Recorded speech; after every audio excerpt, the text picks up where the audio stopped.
afternoon everyone, I am Oswesra Sivagle from class 6F. I study in LRF school and today I am going to show the recipe of something that is cooked without food, and it is a mango pickle.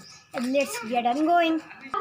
Okay, we have to cut these mangoes like this in a small piece, and many mangoes we have to cut it and let it dry for at least 1 day. You can now put all the mangoes in one large container where you can mix these mangoes with all these ingredients. Ingredient is cumin powder. The second ingredient is fried coriander powder. Okay, and this ingredient is called soap. This ingredient is called kalonji. And this is chili powder. And add some turmeric powder.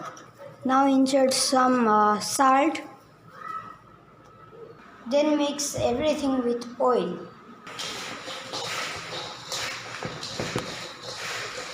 Mix it from 1 to 2 minutes.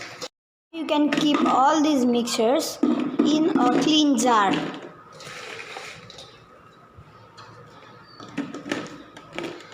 There should not be any space between the different pickles, so you have to press as much as you can. As you can see, it is well packed and in a airtight container. You should let it dry for 7 to 10 days. After 7 to 10 days, this mango pickle will be ready for us to eat.